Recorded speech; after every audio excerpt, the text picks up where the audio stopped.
Hello and welcome to the latest edition of New Haven Minute Vlog News Summary direct from our assignment desk, otherwise known as Compost Heap. Let's see what stories we're working on this week.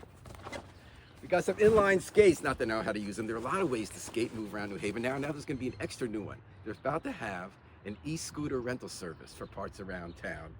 One more way, just like our recent rideshare vans, that the city's looking at different ways to have people move around, which is great. Based on experiences in other cities, we do have to look out for two factors. Apparently, users in other cities have just been dumping the e-scooters rather than returning them, which causes a problem. They go 15 miles an hour and people do run into things and other people. Let's do it right. Let's do it the New Haven way. Learn how to do it right, but not give up on the idea. Well, the Yaleys had their sleeping bags out on their Beinecke Plaza this week for one last protest before the semester ends. They were protesting the arrival in New Haven of Itamar Ben-Gvir, a cabinet official in Israel who's a lifelong terrorist and now a promoter of pogroms. Not sure why they protested at Yale, because he was speaking off campus at a group that pretends to be part of Yale. But in any case, something interesting happened. They did not have a big fight or arrest with the Yale administration. A top Yale official came and said, "You are violating our rules," but did not proceed with arrests. And the students disagreed with Yale, but then they did pack up their tents rather than get arrested. I think they both knew something to work together, even though they disagreed on the issue, which was that if there had been arrest, if Yale had been seen not to take a strong enough stand and the students got in trouble, the students would have gotten in serious trouble for their life because the crackdown's now on anyone with dissent. And Yale would have been the newest target of the Trump administration using anti-Semitism as a false reason for really taking away billions of dollars of money. Good move. Well, as you know, they're shearing all the budgets for health research and science research in this country, NIH. And in New Haven this week, we saw a way that has impact for the health of cities. There was a new bioscience tower rising on Square 10 or 10 Square, that project where the Coliseum was, and now it's on hold.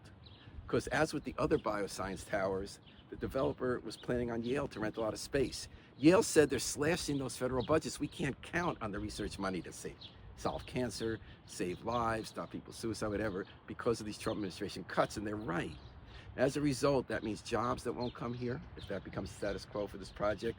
It means tax revenue that won't come, and it means advances to society that won't come. Another reminder of the impact of that last election and what it's like now to live in the age of Trump.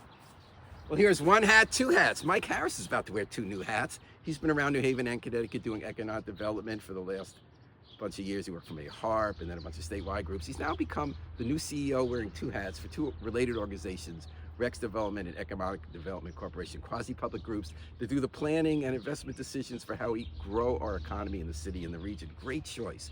Virginia Kozlowski's been running those agencies for years, done a wonderful job. Behind the scenes, she's the reason so much good has happened. She's retiring. It's a great generational passing of the hat. Good luck, Mike. Well, here's something for the kids. Please color while you are high, coloring book for cannabis users. Well, maybe that you can find that at Uncle Lou's dispensary in Amity. I wonder if they're going to sell it at the smoke shop that's about to open on Whaley at West Rock in down Westville Village. Their sign says "Vape are Us" in the lettering of Toys R Us, with a kid's giraffe cartoon character next to it. Inside, figures like Bart Simpson smoking a joint. They're marketing to kids. This smoke shop got in under the ordinance trying to limit new smoke shops in town, but the Ellicker administration is saying, but don't market to kids. We think we might be able to have some basis to stop at that point. We'll see. Until next time, this is the New Haven Independent Vlog News Summary, and remember, always pick up your trash and recycle it while we still can.